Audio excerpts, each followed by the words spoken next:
మనకందరికీ తెలుసు వైఎస్ జగన్మోహన్ రెడ్డి మన హాఫ్ టికెట్ ఈరోజు తిరుపతికి వచ్చి తిరుమల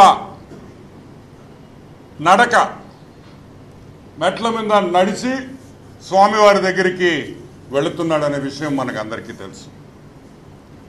అసలు జగన్మోహన్ రెడ్డి హిందువా క్రిస్టియనా? ఇక్కడ పాయింట్ ఒకటే, జగన్మోహన్ రెడ్డి హిందువా క్రిస్టియనా?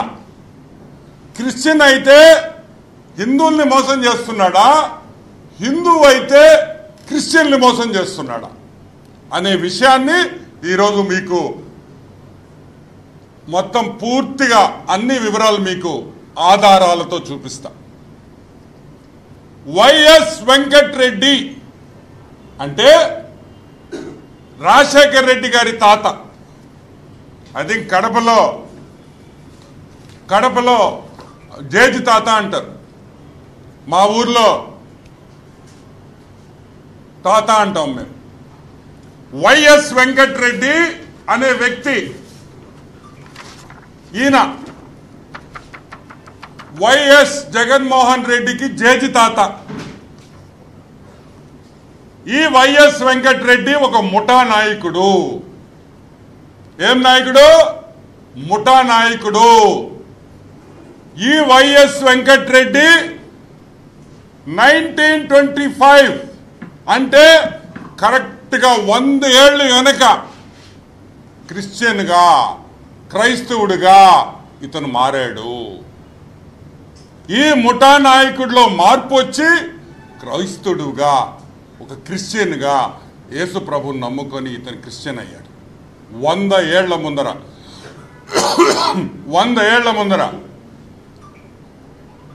1925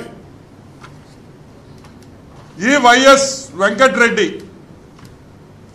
క్రిస్టియన్గా మారిన తర్వాత వాళ్ళ కుటుంబం అంతా క్రిస్టియానిటీలోనే ఉండింది.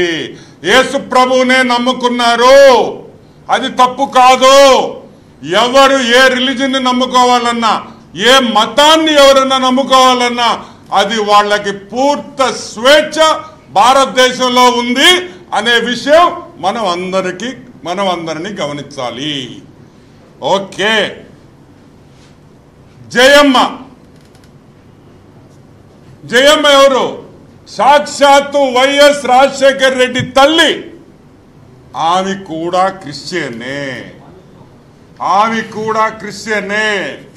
నేను ఒకటే అడుగుతున్నా మిమ్మల్ని, ఒక్కసారి గుర్తుపెట్టుకోండి.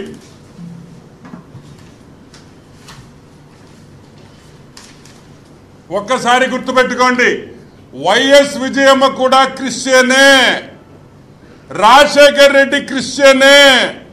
రాజశేఖర్ రెడ్డి శ్రీమతి పెద్దామి విజయమ్మ గారు, ఆమె కూడా క్రిస్టియనే. జగన్మోహన్ రెడ్డి క్రిస్టియనే. జగన్మోహన్ రెడ్డి భార్య క్రిస్టియనే. జగన్మోహన్ రెడ్డి చెల్లి క్రిస్టియనే. నేను అడుగుతున్నాను,